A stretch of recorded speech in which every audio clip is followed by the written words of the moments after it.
Hey everyone, it's Dean Mannix here. Now, one of the hot topics amongst a lot of my clients is what's going on in the head of Gen Y salespeople. So I thought I'd bring my daughter Christine in. Hello.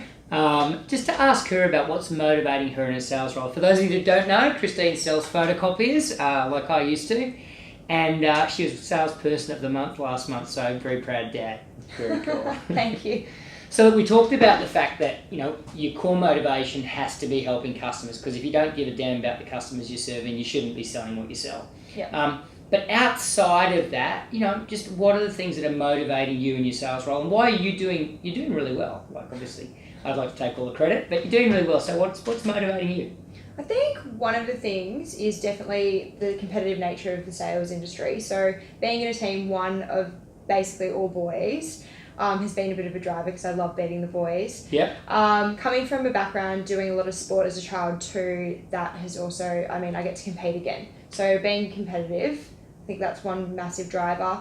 Constantly being able to learn. So being in the tech space, being in the photocopy industry, it's evolving constantly. There's always new things to learn, and also learning about new businesses. Every day I go and see a different business, so I keep picking up new things. Yeah, not just about photocopiers and software, but about businesses themselves. And what about money? It seems to be a bit of a dirty subject at the moment. Commissions, and should commissions motivate people or shouldn't they motivate people? You know that I've got pretty strong views, but how much does or doesn't the ability to earn extra money motivate you? Massively. I think being on a commission structure is really positive, and getting incentives too. So I love hitting targets, so I get incentives, but also for myself, knowing that I've set a task and I've hit it or a target. It's a massive driver. And what about, so a lot of people are saying, well, incentives are bad because they motivate people to do deals that aren't interested in the interest of the customers.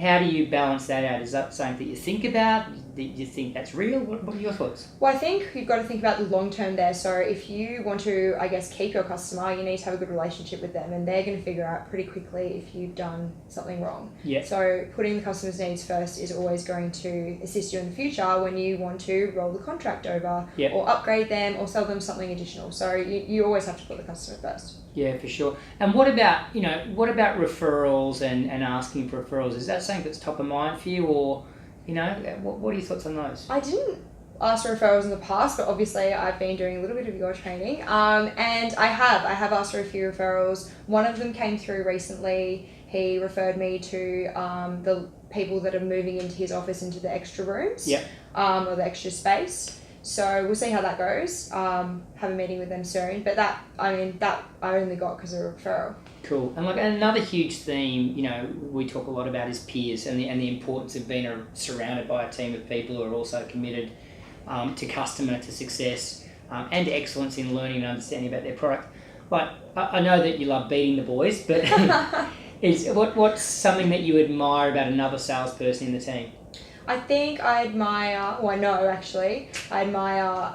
someone in my team because they're so good at following up. They really stick to a schedule. They make sure they put their tasks into Salesforce, and they always make sure that they get them done, or they move them to a date that they know that they will complete it. And I find that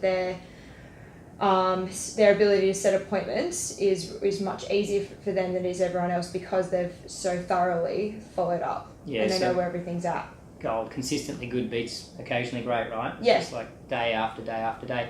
And if you had one piece of advice for the sales managers out there who are managing you crazy Gen Y kids, what's one thing that you'd pass on to other sales managers? Tough question. I think hiring a team, making everyone compete against each other a bit. So the incentives thing, I think works really well for our generation. I know it definitely works well for me, but having smaller incentives, within the team, which will, who sets the most appointments, not necessarily about who sells the most, but all smaller things maybe. Yeah, great.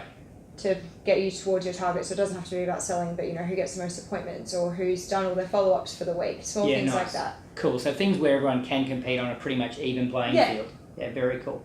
All right, well, those are my questions. Thank you very much for sharing your Gen Y thoughts, Christine. Hope you guys find those very, very valuable. I certainly do. And obviously, this is my daughter. I'm going to be educating, sharing ideas with, and probably learning a heck of a lot more from other Gen Ys, so stay tuned. Cheers. Dean Mannix checking out. Thanks.